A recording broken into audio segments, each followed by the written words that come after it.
마태복음 6장 9절입니다. 시작. 그러므로 너희는 이렇게 기도하라. 하늘에 계신 우리 아버지여, 이름이 거룩히 여김을 받으시오며. 아멘. 자, 9절 한 절만 읽어서 마지막 부분이 이름이 거룩히 여김을 받으시오며 하고 중간에 딱 끊겼는데, 오늘은 거기까지 안 가요. 그래서 그냥 마음에 담지 마시고 잊어버리셔도 되고요. 오늘 나눌 말씀 부분은 그러므로 너희는 이렇게 기도하라는 지난번에 이야기했으니까 넘어가고요. 하늘에 계신 우리 아버지여, 이 부분입니다. 하늘에 계신 우리 아버지여. 외우라고 해도 그 자리에서 외울 수 있는, 우리가 이미 다 외우고 있는 그 예수님이 가르쳐 주신 기도의 첫 부분입니다. 하늘에 계신 우리 아버지요. 여러분들 주기도문으로 예배를 마칠 때든가 우리가 신앙 고백을 위해서 이 예수님이 가르쳐 준 기도를 함께 기도할 때 하늘에 계신 우리 아버지여로 시작을 하게 되는데, 그때 어떤 느낌, 어떤 생각을 가지고 이 기도를 하기 시작하십니까? 하늘에 계신 우리 아버지여 할 때 그냥 우리가 이 예수님이 가르쳐 주신 기도를 시작한다, 시작의 신호 정도로만 기억되지는 않으십니까? 그 시작의 마음가짐은 입을 떼서 기도하기 전에 가지시면 좋겠고요. 하늘에 계신 우리 아버지요. 단어로도 딱 4단어밖에 안 되는데 여기에서 어떤 의미를 우리가 발견할 수 있을지 나눠보도록 하겠습니다. 제가 말씀을 볼 때 보통 이렇게 쪼개고 파고 찾고 그렇게 보는 편인데, 그런 결과물을 함께 나누는 거죠. 근데 오늘은 그 작업을 같이 해볼 생각입니다. 자, 이 예수님이 가르쳐 주신 기도는 누가 가르쳐 줬다고요? 예수님이 가르쳐 주셨죠. 예수님이 누구에게요? 제자들에게 가르쳐 주셨습니다. 예수님이 제자들에게 가르쳐 주신 기도인데, 예수님은 이 기도를 가르치시면서 첫머리에 하늘에 계신 우리 아버지여 라고 하나님을 부르는, 하나님을 칭하고 그 하나님을 부르는 그런 말로 시작을 합니다. 근데 아버지라고 부르고 있다는 것이 좀 특이한 점입니다. 예수님은 복음서에 보면 하나님이라는 표현보다는 아버지라는 표현을 훨씬 더 많이 사용하신 것을 알 수 있습니다. 자기가 스스로 아버지께서 일하시니 나도 일한다. 많은 표현들에서 하나님을 하나님이라고 부르지 않고 아버지라고 부르십니다. 근데 오늘 이 기도에서 아버지라고 부르는 것은 또 의미가 다릅니다. 왜냐하면 예수님이 아버지라고 했던 내용들은 예수님이 하나님을 아버지라고 부른 것인데, 제자들에게 기도를 가르쳐 주시면서 너희들 이렇게 기도해라. 하늘에 계신 우리 아버지요. 제자들에게 하나님을 아버지라고 부르라고 가르치고 계신 겁니다. 우리가 어렸을 때는 아버지를 아빠라고 부르죠. 나이가 들면 아버지라고 부릅니다. 그래서 아버지라는 호칭은, 그 부름은 정감 있는 호칭이라고 우리가 일반적으로 생각하기는 어려운데요. 하나님이시여, 천지 만물을 창조하신, 전지전능하신, 이런 수식을 많이 붙인 하나님이라는 말과 아버지여라는 말은 오히려 상대적으로 아버지여라는 말이 더 정감 있고 가깝고 나와 관계가 있는 그런 음성으로 들려집니다.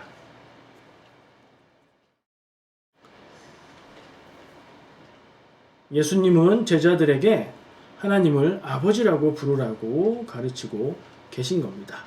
이 말씀 기억하실 겁니다. 이 부분을 예수님이 성경에서 아버지라고 부를 때 붙여서 부르는 말이 있었는데 혹시 기억하십니까? 뭐 아버지요. 우리말에 그 의미가 똑같아요. 의미랑 발음이 거의 같습니다. 아빠, 아버지요. 영어식으로 표현을 하면 ABBA, 그렇게 아빠. 발음은 우리말의 아빠나 크게 다르지 않죠. 거의 같습니다. 아빠, 아버지요. 아빠이신 아버지여라고 예수님이 부르는 내용을 기억하실 겁니다. 마가복음 14장 36절에 말씀을 읽어드리겠습니다. 이르시되 아빠 아버지여 아버지께는 모든 것이 가능하오니 이 잔을 내게서 옮기시옵소서. 그러나 나의 원대로 마옵시고 아버지의 원대로 하옵소서. 예수님의 기도의 내용이었습니다. 예수님이 하나님을 아빠 아버지라고 부릅니다. 옛날 성경에는 아바 아버지라고 되어 있었는데 지금 개역 개정에는 우리말의 데디를 가리키는 아빠라는 발음으로 적혀 있습니다. 의미도 거의 같습니다. 근데 그렇다고 해서 우리가 많이 들었을 텐데 어린 아이가 자기의 아빠를 부르는 그런 마음으로 다정하게 친근하게 편안하게 아빠라고 부르는 것이다 라는 얘기를 좀 설교 중에 들었을 건데 요즘에는 그게 맞지 않는다 라는 얘기들을 합니다. 이전에 옛날에 이 아빠라는 단어를 그렇게 우리가 해석해야 된다. 그래서 예수님은 제자들에게 하나님을 아버지로 그리고 친근하신 아빠로 소개하고 있는 것이다 라고 주장을 했던 학자가 있었습니다. 아주 유명한 학자였는데 근데 나중에 많은 학자들에 의해서 그게 반박이 됩니다. 간단하게 설명하자면 이렇습니다. 우리나라 말의 아빠하고 발음이 똑같아서 사실은 좀 헷갈리는데 이 히브리어의 아빠는 어린아이가 아빠라고 부르면 우리말의 아빠와 똑같은 뜻이지만 어른이 아빠라고 부르면 그건 아버지가 된다는 겁니다. father, dad를 부르는 말이긴 한데 아이들이 부르면 아빠가 되는 것이고 어른이 부르면 아버지가 된다는 것이죠. 그런 면에서 그렇게 어린아이가 아빠를 부르듯이 부르는 느낌이다라는 건 딱 맞지는 않는 해석이라고 생각이 됩니다. 그리고 예수님의 방금 제가 읽었던 마가복음의 예수님의 기도의 내용이 십자가의 그 길을 내게서 옮겨주세요. 그랬다가 아버지의 뜻대로 하시기 바랍니다. 제가 순종하겠습니다라는 결단의 기도를 하고 있는 부분이죠. 그런 내용하고 관련해서 볼 때는 아빠라고 부른다는 게 적절하지 어울리지 않는 해석이라고 볼 수 있어요. 어른인 성인인 예수님께서 하나님을 아빠라고 불렀지만 그것은 아버지라고 부르는 것이고 그건 그냥 나이가 많아서 아버지라고 부르는 게 아니라 온전하고 완전하고 권위적이고 그런 하나님의 모습을 이야기하며 하나님을 그렇게 부를 때는 그 하나님의 뜻에 순종하겠다는 결단이 들어있는 그런 의미가 더 가깝다고 해석을 합니다. 자, 지금 주기도문에 하늘에 계신 우리 아버지여 라고 불러라 그렇게 기도를 시작해라 라고 가르치시는 예수님의 가르침의 부분에서 제자들에게 하나님이라고 부르지 말고 아버지라고 불러라 하는 의미라고 생각할 수 있을 것 같아요. 자, 하나님은 무엇이고 아버지는 무엇인가요? 하나님은 신에 대한 일반 명사죠. God이라는 뜻이에요. 근데 하나님 아버지 그러면 의미가 좀 달라지죠. 나와 관계 있는 나를 돌보시고 나도 하나님을 바라보고 하나님께 간구하고 기도하고 만나는 그런 나의 아버지 된 하나님을 이야기하는 거예요. 아까 얘기했던 어린아이가 하나님을 부르듯 아빠라는 의미하고는 좀 다르지만 크게 틀린 것은 아니라고 볼 수 있어요. 하나님이라고 부르지 말고 아버지라고 부르면서 기도하라 라는 말씀을 주신 것이라고 해석을 할 수가 있습니다. 하늘에 계신 우리 아버지 중에는 제일 끝부분인 아버지로부터 시작을 했는데 조금씩 앞으로 늘려가 볼게요. 하늘에 계신 어떤 아버지요? 우리 아버지라고 얘기하죠. 우리 아버지. 한국말 느낌이 나요. 한국말에서는 아버지도 우리 아버지, 엄마도 우리 엄마, 아들도 우리 아들, 뭐 딸도 우리 딸, 뭐 우리 아내 이렇게 되잖아요. 영어로 옮기면 좀 이상한 말이 되죠. 그래서 찾아보니까 영어 번역에서도 Our Father이라고 되어 있어요. 그러니까 원어 자체가 우리라는 의미를 갖고 있는 말로 예수님이 얘기하셨다는 거예요. 그런데 자, 예수님이 가르쳐 주신 기도가 성경에 어디 있다고요? 마태복음에 있고 또요? 누가복음에 있다고 했죠. 근데 그게 조금씩 형태가 다르다고 했죠. 누가복음의 이 부분을 비교해 보면 하늘에 없고요. 계신 없고요. 우리 없고요. 그냥 아버지여예요. 누가복음은. 훨씬 단순한 형태로 얘기하고 있어요. 누가복음의 기록은 하나님을 아버지로 불러라 인 거예요. 근데 마태복음은 같은 내용이지만 우리 아버지라고 이야기하고 있어요. 우리 아버지가 되려면 무엇이 전제되어 있는 거죠? 공동체가 전제되어 있는 겁니다. 나와 같은 선에 있는 우리라는 공동체, 그룹이 있는 거예요. 교회를 이야기하는 거죠. 교회가 공동체됨을 나타내 보여주고 있는 거예요. 그러니까 마태복음, 그리고 이 마태복음을 기록한 마태의 관점, 그리고 마태복음은 유대교인들을 향해 쓰여진 유대교적인 표현들이 많이 나타난다고 하죠. 그래서 그런 모든 면에서 우리라는 의식이 있다는 걸 보여주고 있고요. 지금 현대에 우리 교회에 적용할 수 있는 바는 교회는 우리다. 하나다. 교회는 공동체다. 이런 걸 알 수 있는 부분이죠. 그리고 마태복음에 기록된 이 기도는 공동 기도로 드려졌던 예수님이 가르치신 기도의 형태가 지금 좀 전에 말한 대로 개인 기도, 혼자만의 기도가 아니라 공동체가 함께 믿음을 고백하는 공동 기도의 형태로 기도가 되었다라는 걸 알 수 있는 부분입니다. 교회는 하나고 성도는 하나님의 백성으로 어떻게 되죠? 다 형제, 자매예요. 그래서 우리가 교회에서는 형제님, 자매님이라고 부르는 거예요. 형제님, 자매님이 집사, 권사, 장로, 목사, 전도사 이런 호칭이 없는 사람들을 부르기 위한 호칭이 아니고요.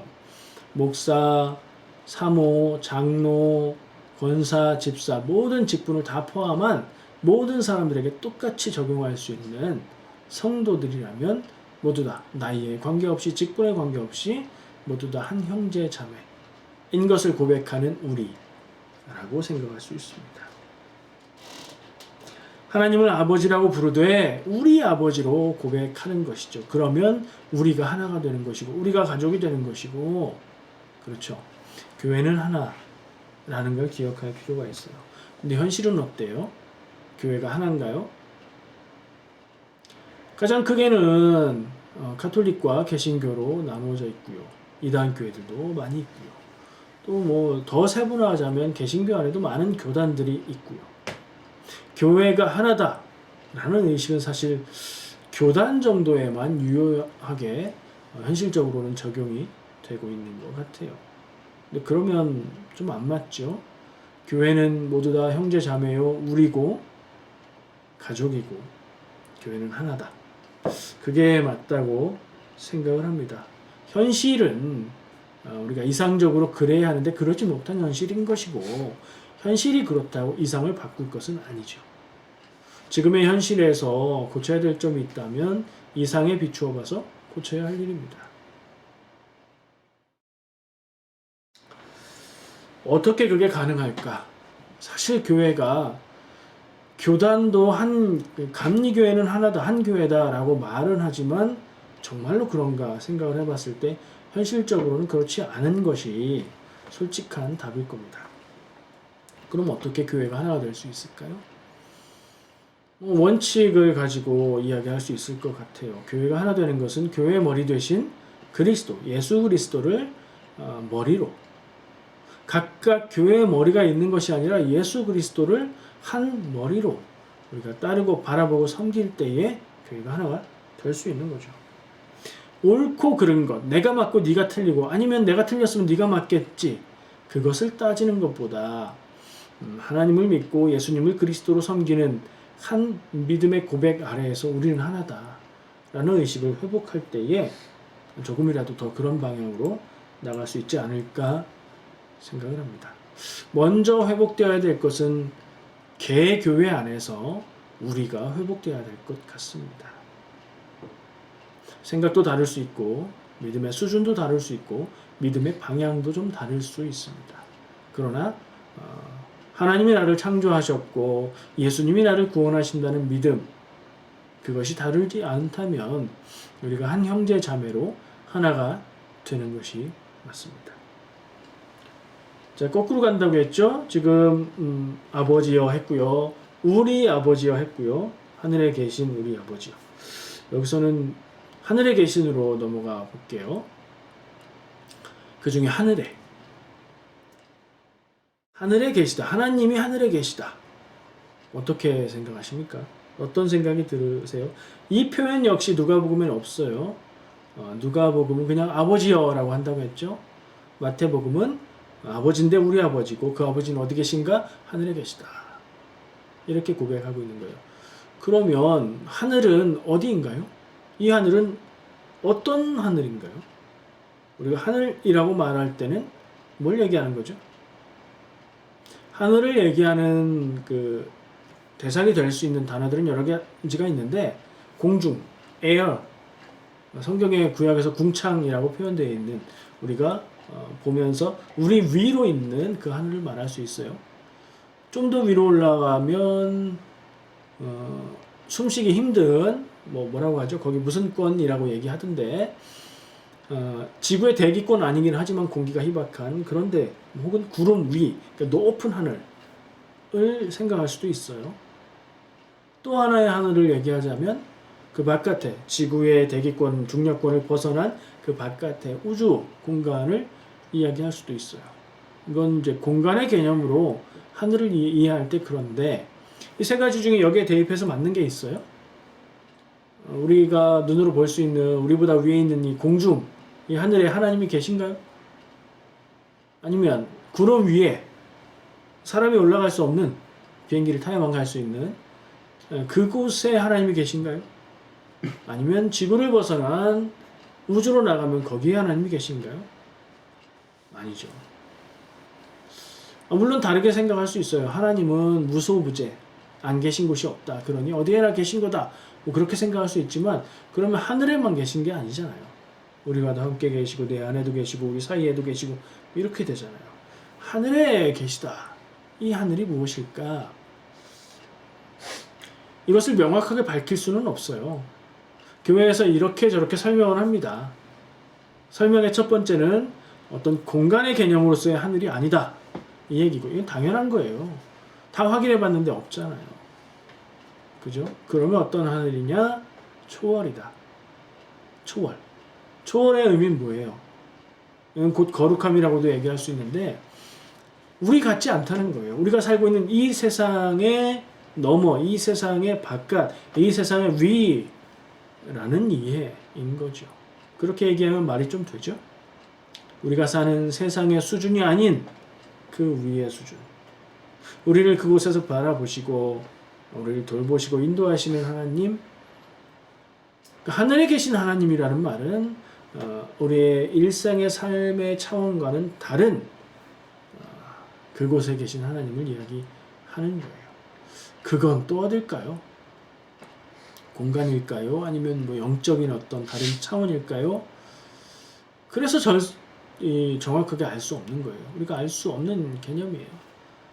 확실한 건 뭐죠? 우리가 살고 있는 이 세상의 차원과는 다른 그것만 확실한 거예요. 그렇게 이해를 하는 게 맞는 것 같아요. 물리적인 공간의 이야기를 할 때 우주 공간 이야기를 하는데 여러분들도 아마 그 생각이 떠오르셨을 겁니다. 최초의 우주인, 사람이 지구 바깥으로 나간 최초의 사람 누구죠? 어느 나라 사람이에요? 러시아, 소비에트 유니언, 소련의 유리 가가린이라는 사람이었죠. 최초의 우주인으로 불립니다. 그 사람이 우주 공간에 나가서 보니까 야, 아무리 찾아도 하나님이 없다 이런 말을 했다. 근데 그게 전해오는 얘기가 두 가지예요. 우주에서 지구와 교신을 할 때 문제 없나? 뭐가 보이나? 잘 보이나? 이랬을 때 그래 여기는 문제 없고 우주에 나와서 아무리 찾아봐도 하나님이 안 보인다 이랬다는 얘기가 하나 있고요. 또 하나는 우주 비행을 마치고 돌아와서 기자들과 이야기할 때 내가 우주에 나가서 다 살펴봤는데 하나님은 없더라. 그런 얘기를 했다 하죠. 왜 이 두 가지 전승이 있을까요? 그렇게 뭐 오래된 일도 아닌데. 저는 좀 의심을 해봅니다. 그래서 찾아보니까 말이죠. 이런 주장이 있어요. 최근에 나오는 주장인데 이 유리 가가린이라는 사람은 러시아 정교회 교인으로 믿음이 있는 사람이었다. 그래서 그 사람이 이렇게 하나님이 없다는 투의 말을 할 리가 없다. 그와 가까웠던 친구, 군인 페트로프 대령의 주장입니다. 그리고 그러면 우주에 나가봤으나 하나님이 없다라는 그 말이 어디서 나왔냐? 자기가 알기로는 가가린은 그런 말을 한 일이 없고 그 당시에 이 소비에트 유니언의 수상인 후르시초프가 그때의 이 공산주의, 사회주의를 진행을 하면서 무신론 캠페인을 했답니다. 우리가 쉽게 이해할 수 있는 바죠.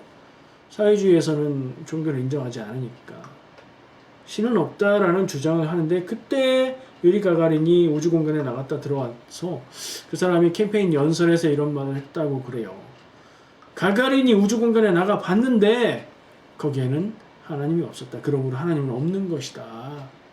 라는 말을 했고 거기에서부터 가가린이 우주에 나가봤는데 찾아봐도 하나님이 없다라는 말을 했다고 오전된 것이다 라고 주장을 한대요. 실제로 뭐가 맞는지는 뭐 그렇게까지 조사를 안 해봐서 알 수는 없는 것 같아요. 근데 공식적인 기록이나 자료들을 찾아볼 때 가가린이 그런 말을 했다는 그러니까 떠도는 그런 전설은 있는데 진짜로 공식적인 문서 기록에 있는 건 없다고 하더라고요.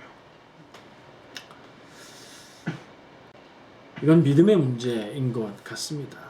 하나님이 계시냐, 계시지 않냐, 이것은 우리가 경험이나 과학으로 증명하거나 혹은 논리로 증명할 수 있는 것은 아니고요. 믿으면 믿는 것이고 믿지 않으면 못 믿는 거예요. 근데 안 믿는다고 해서 내가 하나님이 있다고 안 믿어 라고 해서 하나님이 사라지는 건 아니죠. 그런 생각을 합니다. 결국에 믿음이고 선택이라는 생각을 합니다. 하늘에 대해서 조금 더 살펴보려고 해요. 이 하늘에 계신 우리 아버지여라는 이 부분의 하늘의 원문은 하늘이 복수로 되어 있답니다. 하나가 아니라 여러 개를 나타내는 복수의 형태로 되어 있대요. 그래서 그냥 직역하면 어떻게 될까요? 하늘들에 계신 우리 아버지여가 되는 거예요. 하늘들에 계신 우리 아버지여. 아까 제가 하늘이 공중, 뭐 그 위에 우주공간 뭐 이렇게 생각할 수 있다. 이런 개념에서 하늘들인가 생각해 볼 수도 있고요. 또 한편으로는 유대인들은 삼층천 개념이 있었다라고 얘기를 해요. 그게 좀 제가 전에 얘기했던 거랑 비슷한 건데 어쨌든 유대인들은 하늘이 세 가지, 세 겹이 있다, 세 층이 있다 이렇게 생각을 했다는 거죠. 또 성경에도 바울이 한 고린도후서 12장 2절 말씀에도 그런 비슷한 표현이 나오는데 자기가 세 번째 하늘에 이끌려 갔다 왔다라는 표현을 하고 있죠. 근데 그걸 설명을 하고 있진 않아요.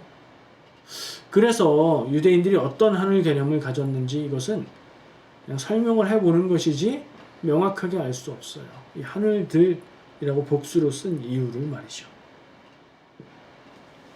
결국엔 어떤 생각을 가지고 성경 말씀을 보고 이 부분들을 보느냐, 무엇을 근거로 해서 해석하느냐에 따라서 해석은 천차만별 달라질 수 있습니다. 그리고 예수님이 말씀하실, 그리고 예수님 당시에 그 당대의 시대의 그 문화권에서 이 표현들이 구체적으로 어떤 뜻이었을까? 지금 우리가 이해하고 있는 것과 같은 뜻일까? 그런 면을 생각하면 그건 알 수 없는 것이거든요.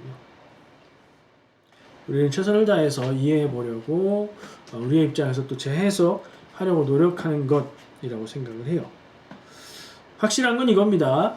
하늘에 계시다고, 하나님이 하늘에 계시다고 말할 때 그것은 하나님이 어디 계신지를 명확하게 밝히는 것이라기보다 하나님은 우리의 일상, 우리의 완전하지 않고 죄짓고 살아가는 우리의 삶의 현장, 그 수준과는 다른 차원의 하나님이다 라고 고백하는 것, 그것은 확실한 것 같아요. 한 단어가 남았습니다. 하늘에 계신 우리 아버지요. 다 했는데요?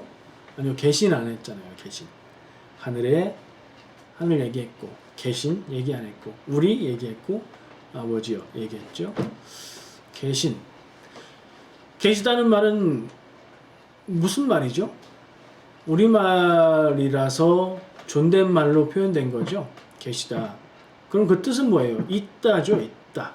하늘에 있는 하나님을 얘기하는 거예요. 이 있다. 영어 단어로 be.